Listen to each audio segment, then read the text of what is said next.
Ada satu peristiwa dalam sejarah Arab yang begitu besar, hingga semua orang pada masa itu membicarakannya selama bertahun-tahun.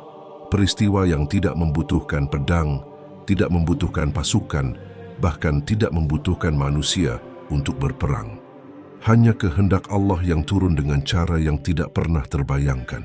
Ini adalah kisah tentang sebuah pasukan yang datang dengan penuh keyakinan, membawa gajah-gajah raksasa. Merasa diri mereka penguasa yang tak terkalahkan. Mereka yakin mampu meruntuhkan Ka'bah hanya dalam hitungan jam. Tapi mereka tidak tahu satu hal, bahwa Ka'bah bukan bangunan biasa. Ada tangan yang menjaganya, tangan yang tak terlihat oleh siapapun, tapi mampu menghancurkan pasukan besar hanya dengan kekuatan yang tampak kecil di mata manusia. Disinilah semua berawal. Sebuah ambisi, sebuah kesombongan dan sebuah rencana besar yang ternyata berakhir dengan kehancuran total. Sebelum kita masuk ke kisah lengkapnya, dukung channel ini dengan subscribe, supaya kamu tidak ketinggalan cerita-cerita sejarah Islam yang kami sajikan. Cerita yang bukan hanya menarik, tapi juga penuh hikmah. Abraha adalah pemimpin yang terkenal ambisius, keras dan sangat ingin meninggalkan jejak besar dalam sejarah negerinya. Di Yaman, ia membangun sebuah gereja megah, bangunan yang ia banggakan sebagai karya terbesar dalam hidupnya. Menurutnya, gereja itu harus menjadi pusat ibadah utama di kawasan Arab. Semua orang harus datang ke sana, dan Ka'bah di Mekah harus kehilangan pengaruhnya. Tetapi kenyataannya tidak demikian. Betapapun besar dan mewah gereja yang ia bangun, orang-orang tetap datang ke Mekah. Dan hal itu membuat Abraha tersinggung. Ia menganggap hal itu sebagai penghinaan terhadap dirinya, terhadap kekuasaan Habasyah, dan terhadap ambisi pribadinya. Dari sinilah muncul satu keputusan yang mengubah sejarah. Abraha memutuskan untuk menghancurkan Ka'bah. Keputusan yang terdengar besar, bahkan gila bagi sebagian orang. Namun bagi Abraha itu adalah satu-satunya cara membuktikan bahwa dialah penguasa yang patut disegani. Ia pun menyiapkan pasukan besar dan membawa gajah-gajah perang yang menakutkan bagi bangsa Arab. Masyarakat Arab belum pernah melihat makhluk sebesar itu digunakan sebagai senjata. Gajah bukan sekedar hewan besar, ia adalah simbol kekuatan asing yang mengintimidasi, sesuatu yang seolah tidak mungkin mereka lawan. Ketika kabar tentang Abraha dan pasukannya tersebar, banyak orang di Mekkah mulai panik. Tidak ada pasukan yang bisa mereka bentuk, tidak ada perlengkapan perang yang mereka miliki. Mereka hanyalah penduduk kota kecil yang hidup dari perdagangan. Namun di tengah ketakutan itu, ada satu kalimat yang membuat orang-orang kembali tenang. Kalimat dari Abdul Muthalib, pemimpin Quraisy saat itu. Dengan wajah yang tetap tenang, ia berkata kepada kaumnya, "Rumah ini punya pemilik. Pemilik itu akan menjaganya." Kalimat itu sederhana, tapi mengandung keyakinan yang sangat dalam. Dan keyakinan itulah yang menjadi awal dari kejadian luar biasa yang sebentar lagi akan terjadi. Ketika pasukan Abraha akhirnya tiba di sekitar Mekah, seluruh kawasan menjadi hening. Tidak ada yang berani menghadang.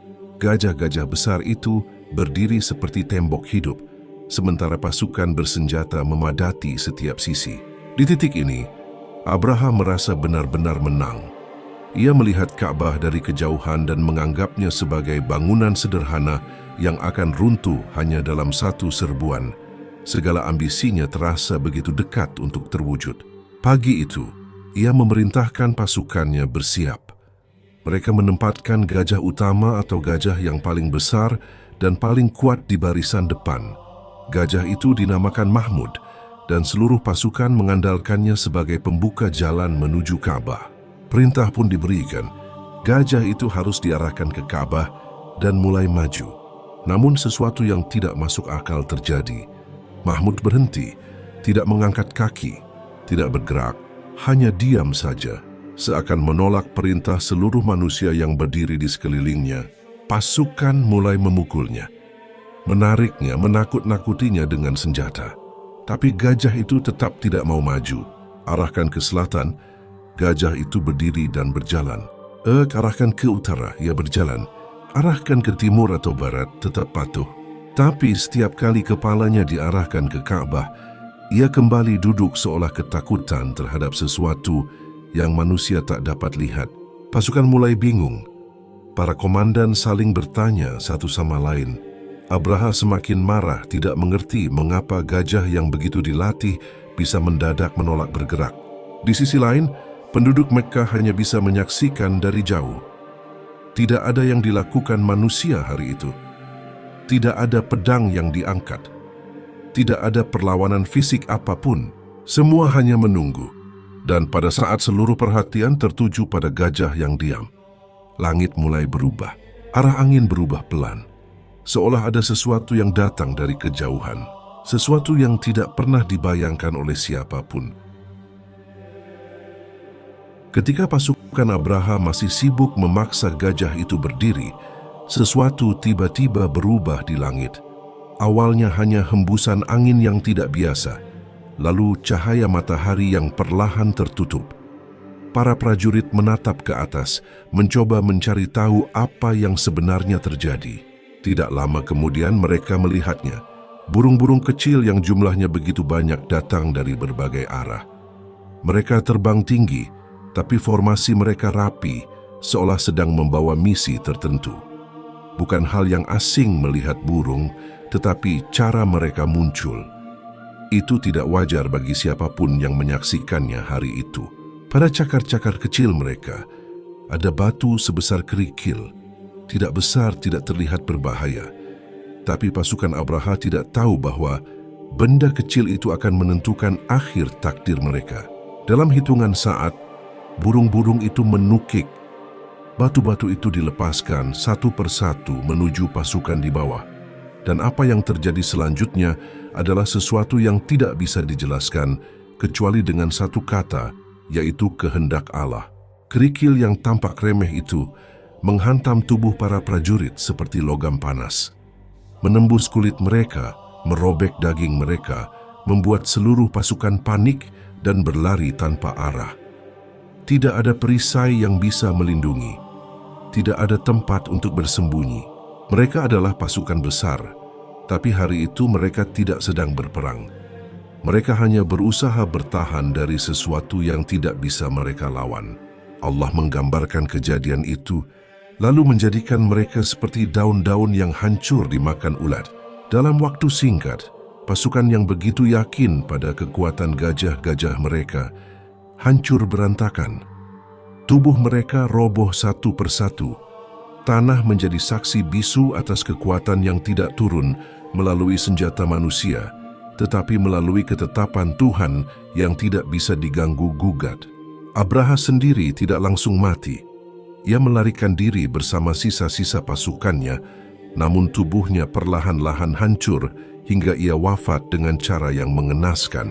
Tidak ada kejayaan, tidak ada pencapaian. Yang tersisa hanyalah kegagalan dan kehancuran total. Sementara itu Ka'bah berdiri seperti semula. Tidak ada tanda kerusakan, tidak ada yang tersentuh.